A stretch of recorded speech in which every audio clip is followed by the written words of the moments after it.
Mesechus Kesubos Daf contains one Mishnah which divides the daf in half, but it's all discussing the same sugya, the sugya of what happens when someone is the only source of a claim against him. He's the one who admits that a claim exists, and he also says that there is a reason that it's not relevant.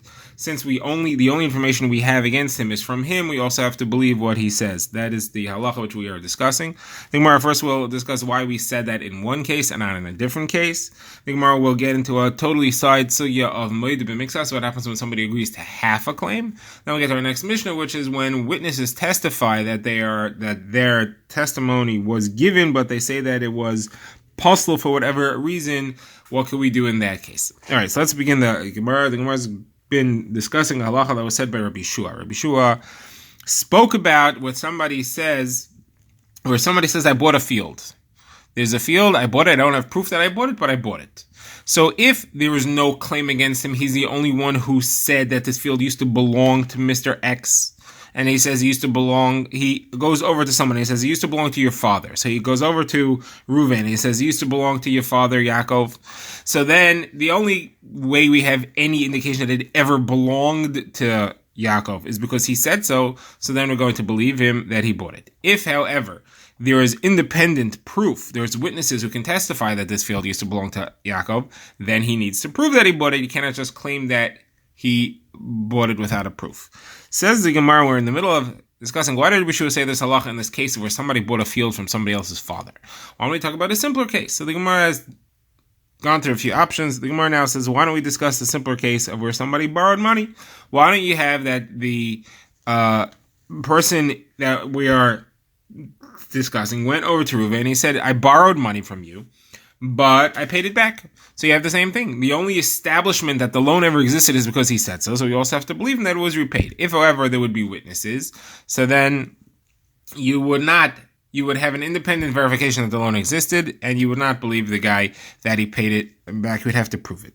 Says the Gemara, this halacha is not correct because Rabbi Yeshua does not hold he would have to pay it in that case. He does not have to prove that he paid a loan. If you can prove that there was a loan made by someone, he can say, I paid it and I don't have any verification. I didn't keep the document. I didn't pay it in front of witnesses. I don't have to have proof. You still have to have proof that I owe it. That's the halacha, which is known as Hamalvas Chavero Be'edim Ein Tzarich Lefaro Be'edim. You cannot claim that I have to bring witnesses that I paid it back. So therefore, Rabbi Shua could not talk about that case. The Gemara says, okay, I have another case. And that's where somebody was moed b'mixas to someone's father. So he says as follows. He comes over to Reuven and says, listen, I owed your father, Yaakov, I owed him 100 zuz. Perhaps I borrowed it from him, but I paid back 50. Now, in this case, he is the only source of the claim. And Reuven says, I don't think you paid him back the 50. You didn't. In all these cases, the claimant, the Reuven has to say, you're the one who gave me the source of the claim, but I don't accept what you're saying. If he just says, I don't know, then there's no claim. It's got to be that he's saying, it's true that this field used to belong to my father. I didn't have any proof maybe, so I didn't do anything about it until now. And it's true that I lent you money, or that my father lent you money, but I didn't have any proof, so I didn't do anything until now. But now that you're saying you paid it back, that I disagree. You didn't pay it back. So here, the Gemara's case is where somebody says to Reuven, I borrowed money from your father Yaakov, I paid back half of it. I borrowed 100, I paid back 50. Reuven says, no, you borrowed the money and you didn't pay back the 50. Now we have an argument. So what is the halacha over there? So we should say the same thing. We should say that since the only source of the claim comes from the man himself, there is no case against him, and he doesn't owe the 50. Now, generally, the halacha here is that you have to swear. That's what's called moed b'mixas. That's halacha d'oraisa, that if you agree to half a claim, then you have to swear on the other half. So this person is agreeing that he owes 50. He only says he paid back 50 of it. So 50 he agrees that he owes, that he for sure has to pay. But he's saying 50, I paid you already.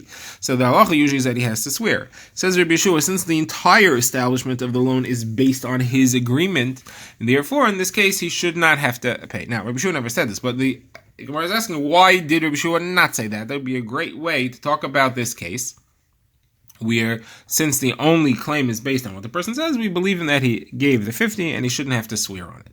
So the Gemara's answer is that Rabbi Shua can't hold that way because there's a machlokes tanaim what the halacha is in this case, and the opinion that you're suggesting Rabbi Shua should hold of is no one's opinion. What are the two opinions in that case? So you have the Rabbanon who say he does not owe anything, he doesn't have to swear, even if the person came with a claim. Even if the person came first and claimed against him. And Rabbi Shua's, according to what we want Rabbi Shua to be saying, he would only be saying his halacha in a case where the person came on his own and he said, I borrowed from you. If the person didn't claim anything against him, he wouldn't, there wouldn't be any discussion at all. However, the opinion of the Rabbanan is not that way. They hold is that even if Reuven comes with a claim and says, you borrowed from my father, and he says you borrowed from my father, and the guy says, yes, I did, but I paid back 50, you wouldn't have to swear. According to the Rabbanan, the only case where you have a modeh b'mixas, where you have to swear because you agreed to half, is in a case where you made the claim that you owe the money to me. Reuven comes and says, you borrowed money from me. Here, the entire discussion is that he borrowed from the father. Borrowing from the father is no real case there, and the Rabbanan call it a meshav aveda. They'd say you didn't have to agree to anything. The man had no case really. He said you borrowed from my father. He had no proof. He had no case. You're just totally helping him out, and therefore there's no the standard case where you said you borrowed from me. There, all right, there's some kind of evidence that something really happened here, and that's why you have to swear. But where you're saying you borrowed from the father, there's no real evidence, there's no case here, and therefore you're just giving the guy a gift. You're giving him 50. You're not literally giving him a gift, but it's as if you're returning a lost object of his, the Gemara says. You could have just denied the whole thing and he would have zero case. The fact that you agreed doesn't make your situation worse, and therefore you don't have to swear. Now, again, that couldn't fit with Rabbi Yeshua, because Rabbi Yeshua only said it if the person doesn't come with a claim. Here, the Rabbanan are saying that that's true even if the person comes with a claim and says, you borrowed from my father. Now, the opinion that argues on the Rabbanan is that of Rabbi Elazar ben Yaakov, and he doesn't fit with what what we are wanting Rabbi Yeshua to say, because he says that you do have to swear in that case. The person comes and he says, I owed your father 100, but I paid it back. I paid back half of it. He does have to swear. He says that that's modeh b'mixas, even though it's to the father, whatever it is, you still have to swear. It's classic modeh b'mixas. You still have to swear that you don't owe the other 50. So that answers the Gemara's kasha. That's why Rabbi Shua cannot discuss that halacha. Now, leaving that behind, the Gemara wants to get deeper into this machlokes between the Rabbanan and Rabbi Eliezer ben Yaakov. So again, they are discussing, and the Gemara is going to change his understanding of what exactly the case was. The Gemara says they are discussing. Somebody has no claim, doesn't, and someone else comes and says, I borrowed money from your father and I paid back half. The Rabbanan said, you don't have to swear, you're like returning a lost object, and Rabbi Elazar ben Yaakov said you do have to swear. Now, the way the Brisa that quotes this machlokes phrases it is that Rabbi Elazar ben Yaakov says sometimes a person has to swear based on his own testimony, based on his own taina, based on his own claim. This person claimed that he borrowed and he paid back half, therefore he has to swear because of that. So now the Gemara's kasha is, what is the logic in Rabbi Elazar ben Yaakov's position? The man had no case against him. He gives him a free gift. How is there any reason against him? What it's comparable to is someone who returns a lost object. Let's say I find an object, I return it to someone. The guy says, you are only returning me half of what I lost. You really found the other half. Does he have a case? But if I'm returning him 50 zuz, and I say I found 50 zuz, the guy says, no, you found 100 zuz, you're stealing the other half. So I have to swear to that because I'm agreeing to half? Of course not. And the reason to that is a takanas chachamim. The chachamim made a decree, and they said that you make sure that we would never say that you have to swear to that. Otherwise, no one's ever going to return a lost object. Somebody finds 50 zuz, he's not going to say, oh, I'll return it, because the guy's going to claim I owe him 100, and I'll have to swear. And what if I don't want to swear? So therefore, that can't be. So the Gemara asks, Rabbi Shua would say you have to swear. Rabbi Elazar ben Yaakov would say that you have to swear in that case. Gemara says, no, you wouldn't have to swear in that case. This is different, and the reason over here is because the person was a katan. The Gemara is now offering a different understanding of the machlokes between Rabbanan and Rabbi Elazar ben Yaakov. We're not talking about where somebody came and he said, you owe it to my father, you borrowed it from my father. He's saying you owe it to me. And this is therefore a classic moed b'mixas. What is the reason there's any discussion about whether or not he has to swear? It's because the claimant, is a child. He's saying, you owe it to me, but he's just a kid. So the claim of a child usually isn't worth anything. But since the person comes and he says, I agree, I owe you half, I borrowed it, but I paid back half. So therefore, there's a discussion whether or not he has to swear. The Chachamim say, no, he doesn't have to swear. And Rabbi Ben Yaakov say that he has to swear, even though the claimant is a child. So the Gemara asks that this can't be, because you never have to swear based on a child. We have a brayso that says that the claim of a chera shaita or a katan doesn't count as anything, and therefore this doesn't make any sense. You wouldn't have to pay. Says the Gemara, okay, we're talking about where it was an adult. It was a child, but he grew up. So the claim was made, the loan happened when he was a child, but now he's an adult. So the Gemara says, if he's an adult, why are you calling him a child? The Gemara says, what we meant to say was as follows. He's a child of his father. He's claiming the loan was made to my father, and I am an adult now. And therefore, as the child of my father, I'm claiming the money from you. And that's the case that they're arguing over. Says the Gemara, if that's what they're arguing over, he's an adult, so then how could Rabbi Elazar ben Yaakov phrase it as a person pays based on his own claim? There's a real that he swears based on his own claim. It's not his own claim. There's a real claim against him. The person who's against him is an adult. He's saying, you borrowed money from my father, and you owe me the full amount. So that's not based on his own testimony. So says the Gemara, no, it's called based on his own testimony, because the only reason he has to swear is because he agreed to half. So it's based on his own testimony. What do you mean? That's a classic moed b'mixas. Is every time somebody has to swear because he agrees to half, it's called his own testimony. This word here, Rabbi Elazar ben Yaakov is saying that there sometimes comes out a case where a person has to pay even based on his own testimony. That's a classic case. What's he adding? There's nothing special about this case. So the Gemara says, therefore, we'll have to change our understanding of this completely, and an entire different explanation of what this machlokes is. Now, there's a machlokes Rishonim here what the Gemara's answer is. According to Rashi, the Gemara never actually says its answer. The Gemara just launches into what the logic of the machlokes between Rabbi Elazar ben Yaakov and the Chachamim are. And the Gemara's real answer is as follows. The Gemara's answers is that I'm saying that going back to the idea that the claimant was a child, and you don't really have to answer the claim of a child.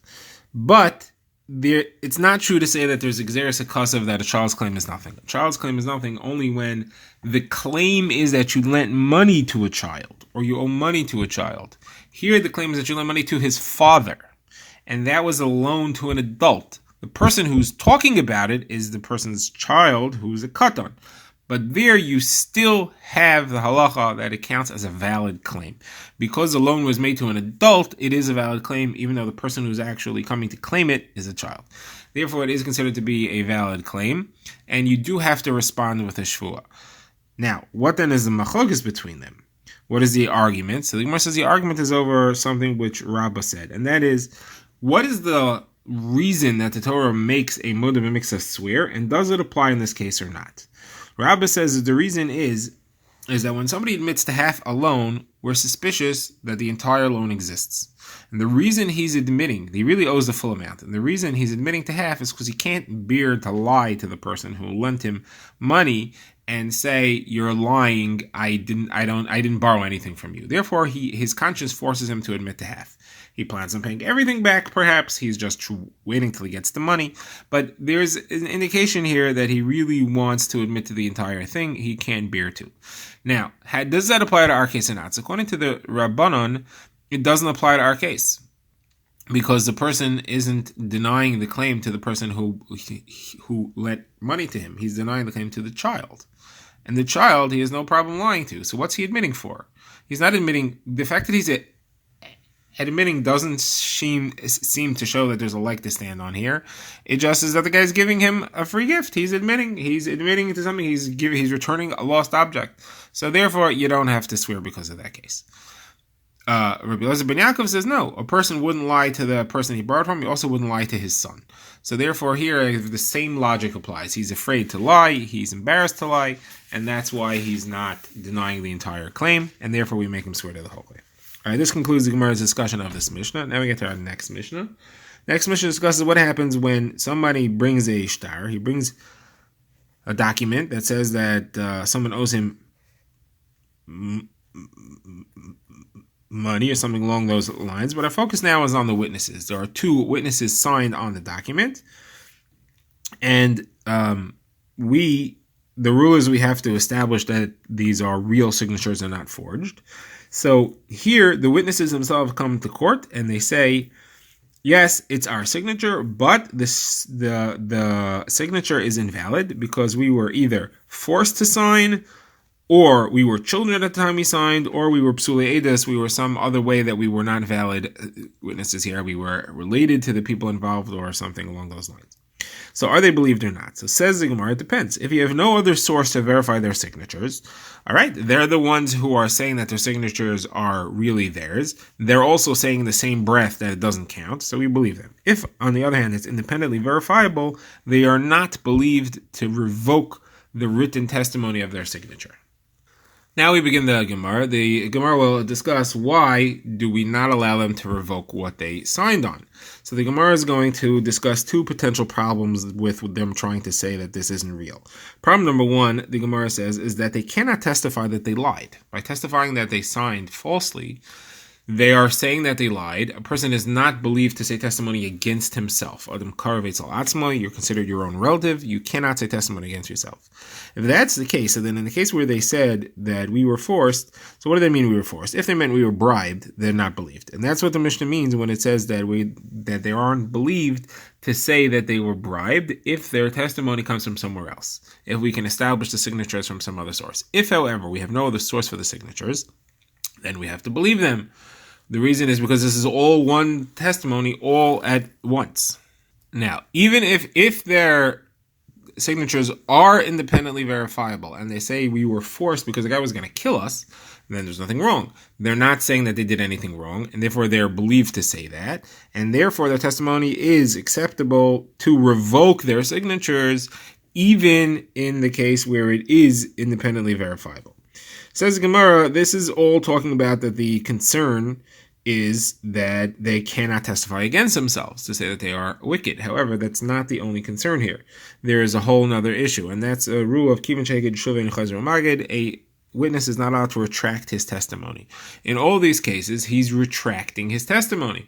And therefore, even if he's saying that I was forced on pain of being killed, he's still trying to retract his testimony. You're not allowed to do that. Says the Gemara, therefore, it's got to be what we meant to say was that you have to take care of both issues. Now, retracting the testimony is not a problem if it's not independently verifiable, because it's one testimony. He's saying, yes, these are our signatures, but no, in the same breath he's saying, but no, they're not valid. That's not called retracting. That's called one testimony. These are invalid. These are our invalid signatures. In a case like that, there's no problem of retracting. And then we go on to the second issue. Is the person testifying against himself? So even in the case where he's retracting, even in the case there's no problem of retracting because the signatures are not independently verifiable. It's only based on their testimony that we know they signed in the first place. The person cannot say, I accepted a bribe, because then you'll be testifying against yourself. We won't believe that. However, in the case where they are independently verifiable, so then it doesn't matter whether you were bribed or not. We wouldn't believe you if you said you were bribed. We also won't believe you if you say that you were a child or that you were psulei edus. We're not going to believe anything, because in all those scenarios, you're taking your testimony back. You can't take testimony back. It's Kivin Sheheged Shovin Chesron Magid. The Gemara brings a statement to show that that's true even about written testimony. Not only do we say that about spoken testimony, but even about written. You cannot undo a written testimony that you had. Now, the Gemara quotes a brisa which has a machlokes on the subject of our Mishnah. Brisa is referring to a case where their signatures are not independently verifiable. The witnesses say it's our signature, but either we were ketanim, psulim, or forced. Says the Gemara, says the Brisa, the Chachamim say, like they say here in our Mishnah, Pesha Asar, Pesha Hitir. We have no way of knowing that it's their signatures at all, except the fact that they said so. We'll have to believe them when they say that it's no good. Says Rabbi Meir, no, they cannot passel the signatures, even though they're not independently verifiable. We still don't accept them to passel it. Says, what's the logic behind that? So the Gemara says, if they're saying that we were psule edus, we were pasal edim, so then I understand, because the person who brought them to sign the shtar would make sure that they aren't psulim before he used them. Therefore, it's got to be that the fact that he brought them is testimony against their claim, and therefore we don't believe it. When they say that they were children, also, Rish Lakish says a person is not going to have children sign on his shtar. He's going to make sure that he's proven that they are adults first. So therefore, there's a very strong claim against them. If they sign on it, that shows that they were not children. So those two claims are not believable. What about when they said they were forced? What evidence do we have that they weren't forced? They're saying we signed, but we were forced. You should believe them. So the Gemara says, Rabbi Meir holds you have no right to sign a shtar even if you're forced. Somebody says I'm going to kill you unless you sign. You should let yourself be killed, and therefore there is no claim that we were forced. By saying that we were forced, they're effectively saying that they're Arasha. Saying you're Arasha is not acceptable in court. Says Gemara, hold on a second, that's not true. The person would come and ask, should I allow myself to be killed rather than sign? We would definitely say it's not one of the 3 cardinal sins. You sign falsely, it's not the end of the world. Better save your life. Says Gemara, a different answer, and that's what we're talking about, where the borrower, the one who the shtar is saying owes money, he agrees that these are the valid signatures. He himself agrees to the signatures of the witnesses are not forged, and Rabbi Meir holds that that's called an independent verification. You don't have to bring proof to that. Therefore, when they try to cancel, it makes no difference. The borrower himself agrees, there's no issues.